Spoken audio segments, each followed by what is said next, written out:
السلام عليكم ورحمة الله وبركاته. زي ما وعدتكم كنا خدنا 100 جملة المرة اللي فاتت اللي تشوز على القصة. النهارده جايب لكم 40 سؤال كريتيكال ثينكينج اللي هو التفكير النقدي، اللي هو تقول رأيك. رأيك ده مهم جدا، وما دام قلت رأيك جملة كاملة وقلت رأيك بما يتناسب مع وقائع القصة والشخصية فهو صح. فما ترتبطش انك تبقى حافظ حاجة اسطمبة كده وتروح حاططها.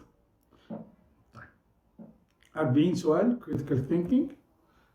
السؤال الأول: How do you think Rose was persuasive؟ إزاي تعتقد إن روز كانت مقنعة؟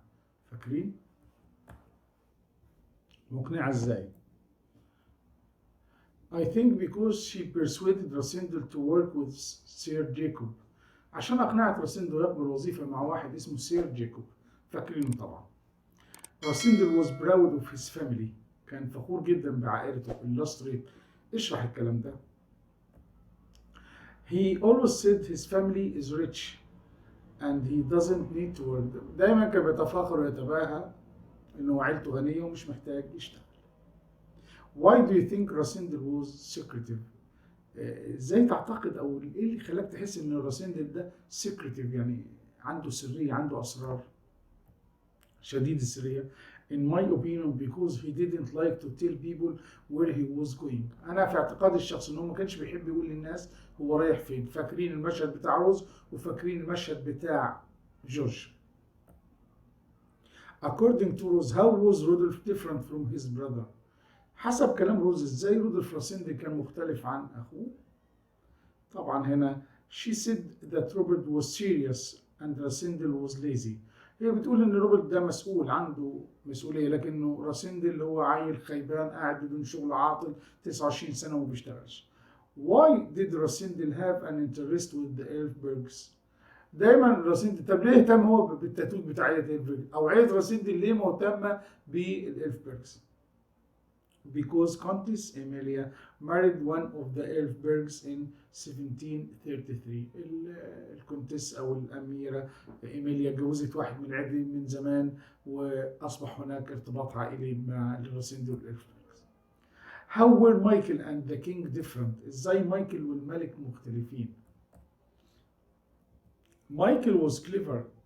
مايكل ذكي، cautious، حريص، and ambitious، وعنده طموح. But the king was lazy. الملك بتاعنا رودولف الخامس كان lazy، مش كسول، طيب and careless، مهمل، ما بيهتمش بالتفاصيل، بدليل انه يقعد في الهانتنج لودج بدون حراس، حارسين 2 وخادم، وحتى الخادمه اللي بتخدم عليه والخادم تبع مايكل اخوه. 7.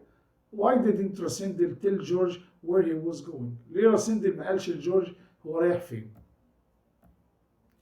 Because he would tell Bertram، هيقول لبرترام اللي هو الصحفي who would publish it، واللي هو هيذيع اللي هو الخبر.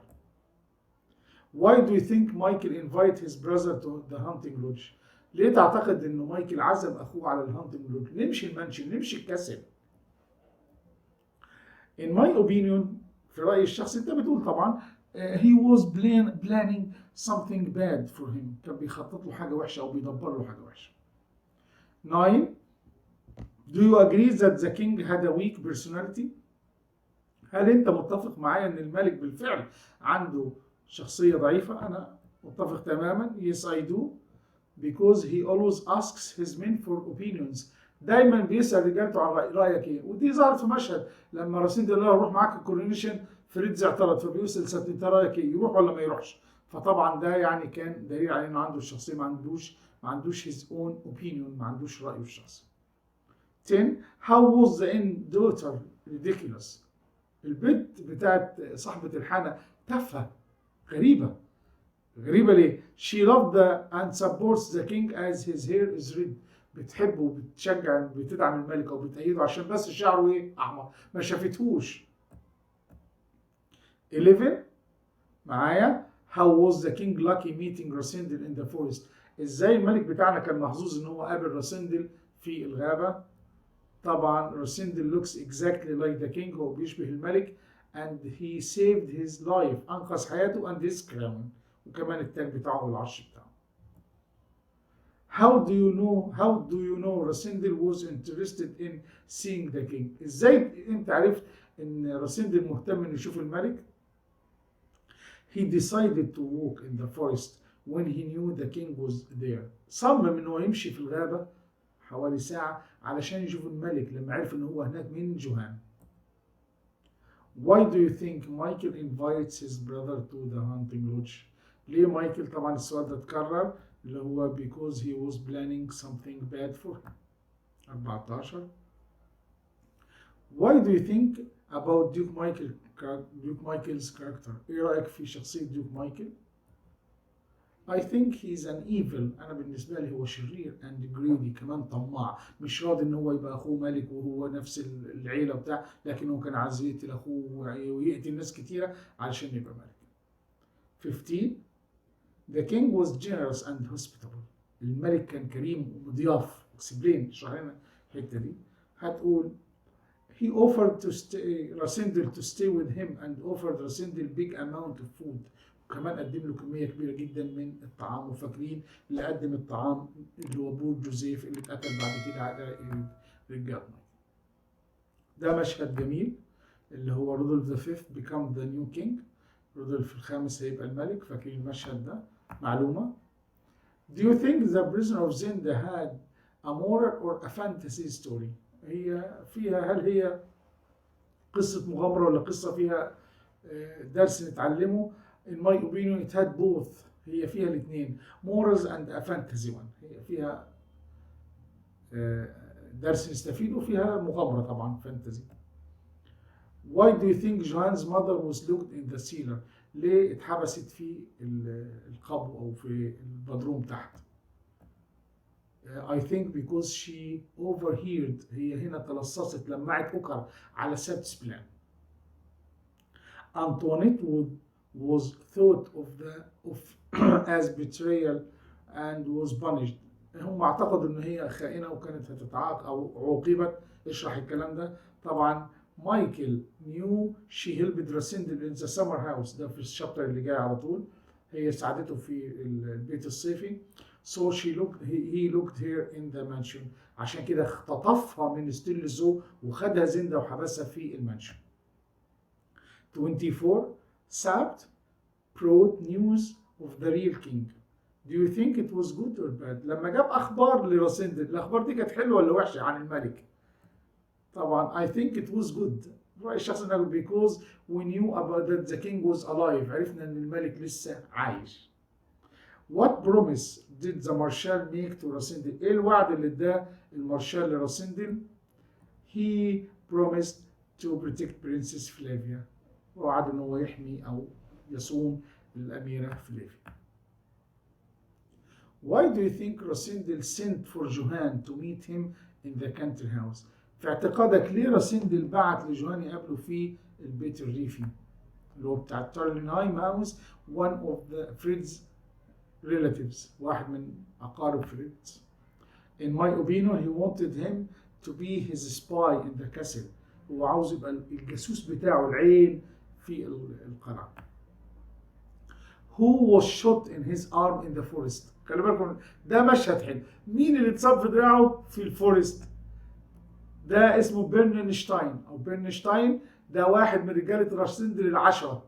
ده اصيب في دراعه لما كان ماشي في الغابه لوحده. طيب whom do you think was shot in the arm in the summer؟ طب مين اللي خد طلقه في السمر هاوس؟ ديتشر. وده واحد من رجاله مايكل الستة، ودول هشرحهم لكم في حلقه ان شاء الله. 29. How do you think Flavia was a patriot؟ بطلة قومية. ازاي؟ I think because she agreed to be a queen for Britannia. لما راسندل طلب منها انها تبقى ملكه، قال لها لو ما رجعتش خليكي ملكه فور مي علشان خاطري. قالت له I will be a queen if it is good for Britannia، علشان Britannia مش عشانك. Why do you think Fritz was brave and courageous؟ فريدز كان فعلا شجاع وكان رجل غايه في الاخلاص. He guarded the king's bedroom. هو حرس غرفه الملك. And was about to lose his life. وكان على وشك ان هو يفقد حياته. فاكرين لما سبت قال له خليك هنا، don't open the door for Michael or one of his men. لا مايكل ولا حد. even it is for your life. حتى لو كلفك ده حياتك. ده مشهد مهم جدا جدا. انا خدته كده وقطعته وقلت اعمل عليه شويه اسئله the summer house. فاكرين في أنطوانيت بعتت خطاب تعالى قابلني في حاجات مهمة عن الملك، هروح ما تروحش، طب نروح احنا الاثنين سبت وراسندل، فروحنا مع بعضينا. ده راسندل طالع من البوابة، المشهد ده انتوا عارفينه كويس جدا، ديتشارد بيصوب، ديجوتي اهو الفرنسي، وده بيرسون البلجيكي. يبقى عندنا ديتشارد من انجلترا، ديجوتي من فرنسا، بيرسون من بلجيكيا الحرة، ودي راسندل.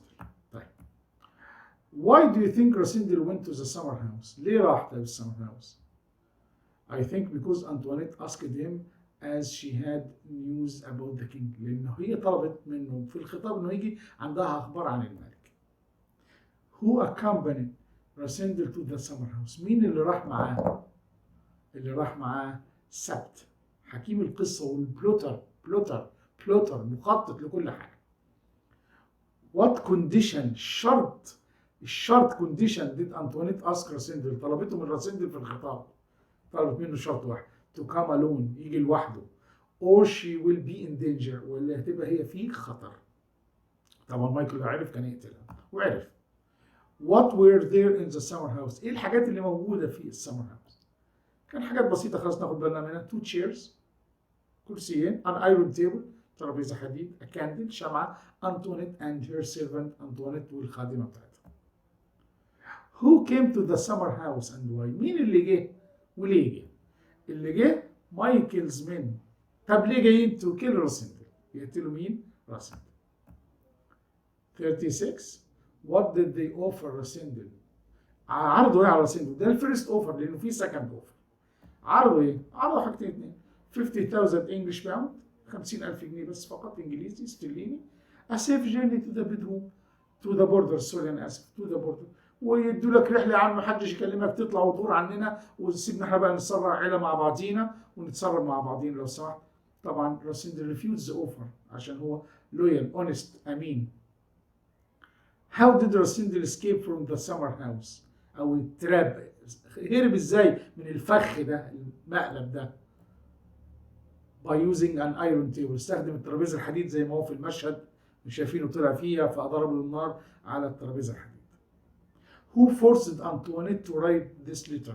مين اللي أجبر أنطوانيت إنها تكتب الخطاب ده تستدرج راسندل؟ طبعا الشرير مايكل did. How did راسندل threaten؟ ودي حاجة غريبة جدا، هدد سبت before going to the summer house. هدده ليه؟